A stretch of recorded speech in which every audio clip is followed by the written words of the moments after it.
મારું નામ હેનલબેન મહેન્દ્રભાઈ હળપતિ. હું વાર્તા કરવા માંગુ છું. મારી વાર્તાનું નામ છે મદદની સીડી. ચોમાસાની ઋતુ હતી. હળવો હળવો વરસાદ વરસી રહેલો હતો.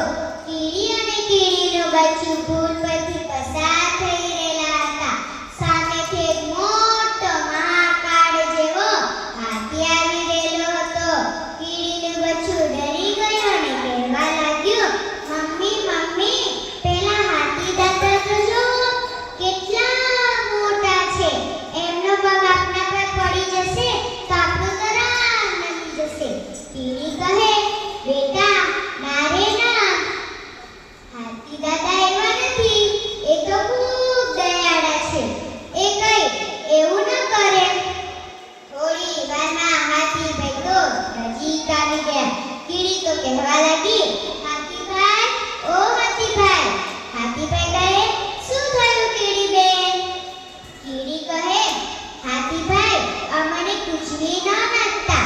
હાથીભાઈ કહે, કોઈ વાંધો નહીં. એમ બોલી હાથીભાઈ તો ચાલી નીકળ્યા. કીડીનું બચ્ચું તો ખુશ થઈ ગયું અને કહેવા લાગ્યું, હાથી દાદા, ઓ હાથી દાદા, આજે તમે મને જીવનદાન આપ્યું છે.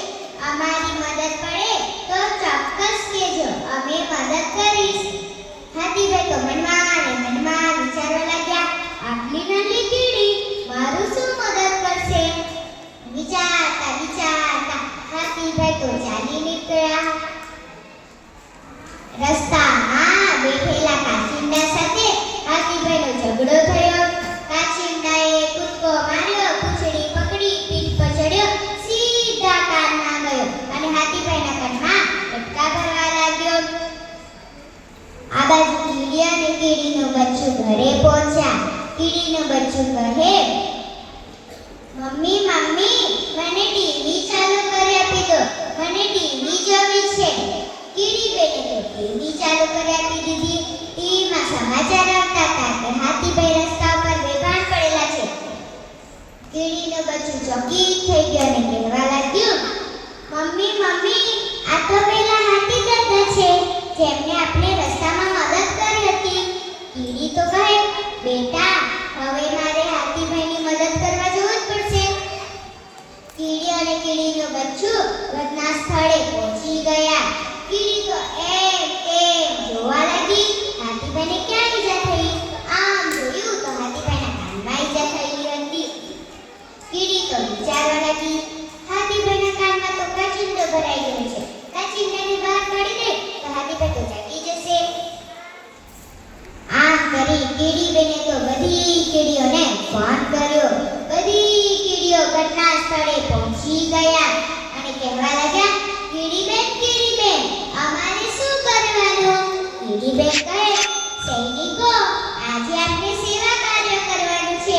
હાથીભાઈના કાનમાંથી કાચિંડો બહાર કાઢવો છે. બધી કીડીઓ ધીમે ધીમે હાથીભાઈના કાનમાં ઘૂસવા લાગ્યા અને કાચિંડાના ફટકા ભરવા લાગ્યા.